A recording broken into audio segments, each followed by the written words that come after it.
And it's also a lot of money that's having to be committed, not just, say, in the chip makers or in the data centres that are being built right now, but it goes to every business on the planet that's having to commit to GRU chips to modernise their own businesses. And of course, everybody's now saying, when's the payback? What does the payback look like, I guess?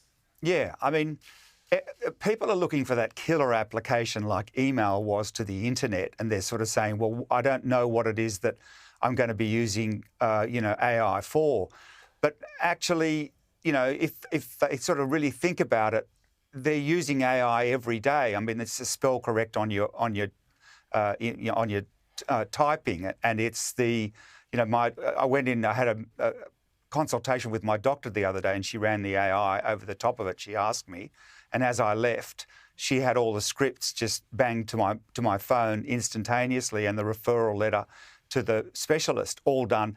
So she would have had to have, if she's seeing 20 patients a day, that's $50,000 or $60,000 a year she would have to pay for an administrative assistant to be able to do all those scripts and all those little jobs that AI just picks up and does for you. People are sort of saying, yeah, but I don't have that particular, necessity for, to write scripts for AI.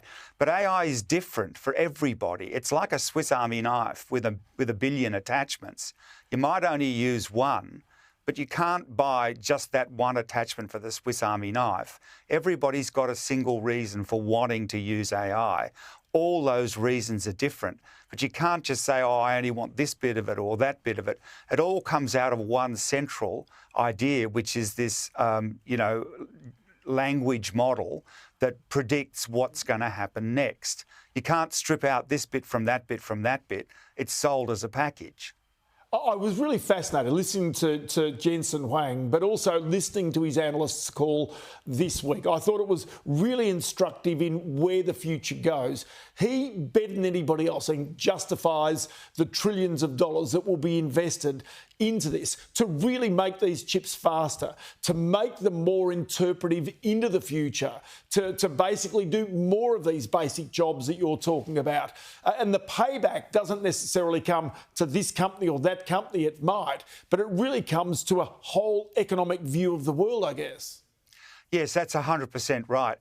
What investors are nervous about is it's all come in a rush, right? 2 years ago, nobody had heard of AI, and then all of a sudden, there's trillions of dollars of money being committed all over the place, and people are, correctly so to some degree, and people are just going, well, hang on, I'm a little bit, I'm not comfortable with this as it stands right now. Give me a minute to process it. That's what this correction's about, I think. So give me a sense of the investments that you're sort of now trying to calibrate as to which have the greatest opportunities, because it's my sense is that the data centres, the chip makers, they're effectively just building the infrastructure. It's what comes off the back of that. That's where the genuine advancements come from in the future. That's where, if you like, the genuine money is going to be made, regardless of what sort of a clawback we get right now.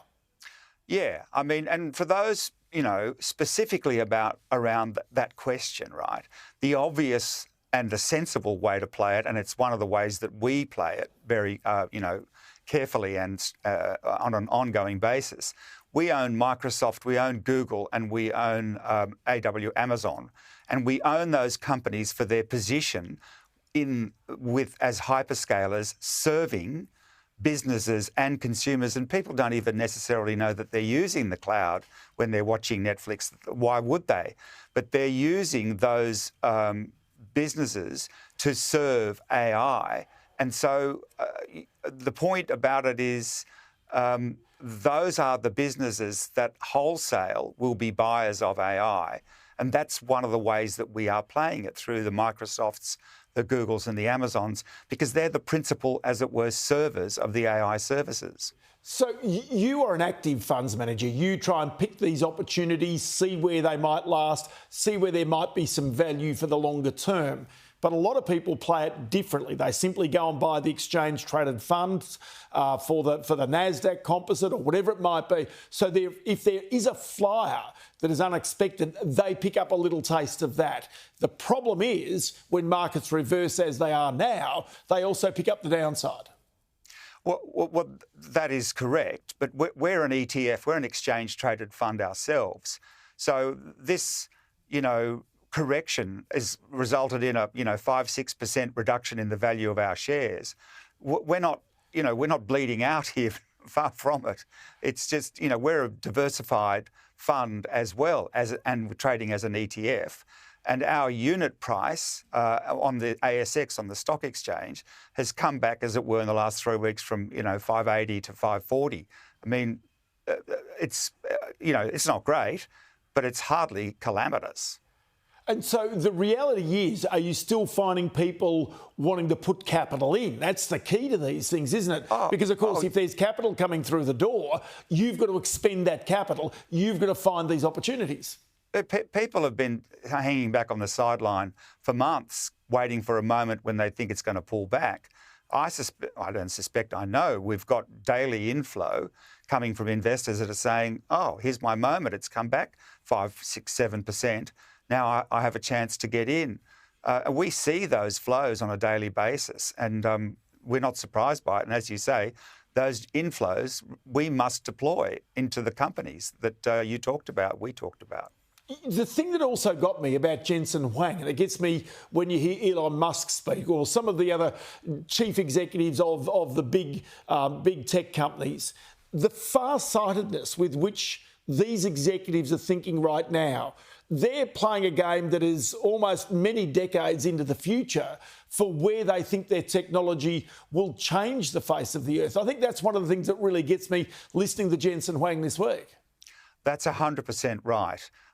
Nobody had heard of a large language model. People understood that machine learning was all around us 5 years ago. We first bought NVIDIA ourselves, Loftus Peak Fund. We first bought it in 2016 at an adjusted price of 75 cents. It was obvious that there was a whole lot of machine learning going on.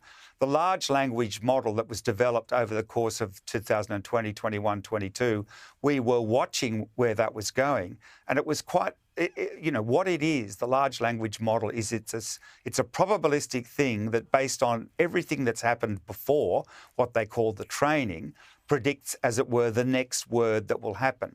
And the example I give sometimes is, that sentence they use to train you at school to write properly, the quick brown fox jumps over the lazy. You punch that into AI and 99% of the time it'll come out with the word fox at the end of it, because that phrase, quick brown fox jumps over the dog jumps over the lazy fox, has every letter in the alphabet, and that was what was used to teach school children how to form every letter.